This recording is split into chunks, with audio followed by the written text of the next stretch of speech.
A roundup of the day's local news in half an hour follows the main national and international stories from Andrew Harvey at 1 o'clock.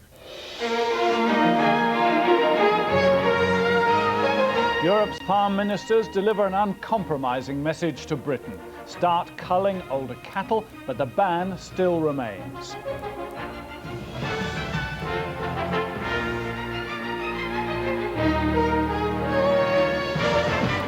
Good afternoon. Europe is demanding detailed plans for a much wider slaughter of cattle by the end of the month. And today's other main stories. At this moment, cabinet ministers are announcing that they have agreed to back a referendum on a single currency. And Britain's stargazers man the telescopes as the comet burns bright tonight. European farm ministers have refused to lift the ban on British beef exports despite reaching an agreement for selective slaughter. The Agriculture Minister, Douglas Hogg, was said to be furious and refused to endorse the outcome of the emergency talks. What was agreed was the slaughter of 4.5 million cattle as they reach the end of their working lives.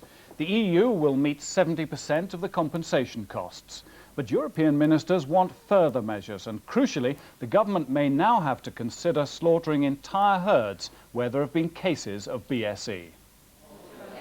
After 2 long days of sometimes angry talks, defeat for Britain's Agriculture Minister Douglas Hogg. His offer to slaughter all older cattle at the end of their working lives, 15,000 a year over 6 years, must be carried out, but was also deemed inadequate. The ban on British beef remains in place. That ban is not justified. It is not based on sound scientific analysis. It is disproportionate. It should be removed. Britain has refused to sign the agreement, out of step with the rest of Europe. From our side, I think there is solidarity, and we are willing to pay for the support measures to Great Britain.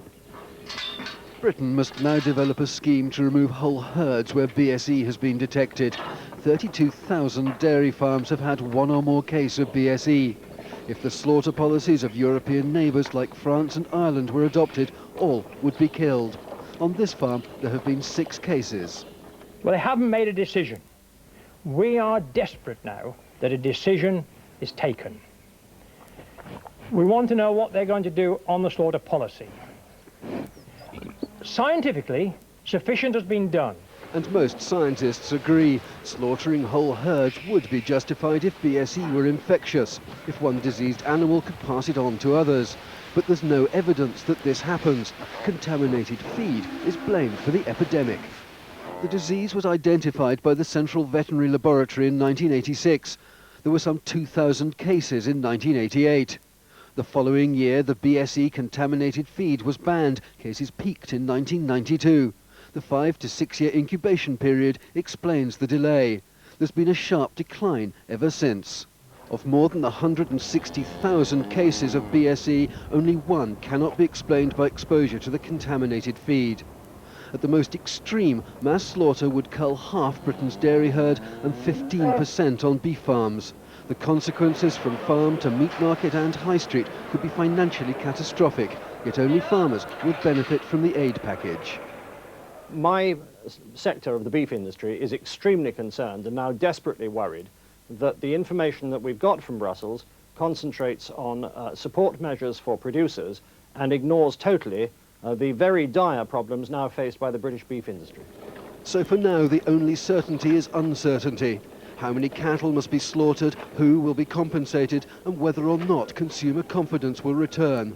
All must wait while the British government decides on its next attempt to lift the European ban on British beef. Richard Wilson, BBC News. The failure to reach a decisive agreement on tackling the beef crisis has been greeted with dismay at Westminster. Labour said the outcome of the Luxembourg meeting was disastrous. Tory Eurosceptics said Britain had been humiliated by her European partners. Another cabinet meeting where beef was on the menu and a post-mortem into what went wrong in Luxembourg and why Douglas Hogg came away empty-handed. To add to the irritation and frustration, the Agriculture Minister himself was unable to get a flight back to London to brief the cabinet on what happened in the marathon session. Opposition politicians are complaining that Europe are giving Britain a raw deal. So, where should responsibility lie? I blame the British government, and I have to say that I believe that this is another example, perhaps the most costly instance yet, of the price we are paying because of this government's complete failure to effectively represent our interests in Europe. It's our fault that we delayed and that we haven't taken action quickly enough. It wasn't our fault we had the disease. It wasn't our fault that it could have been a major crisis. But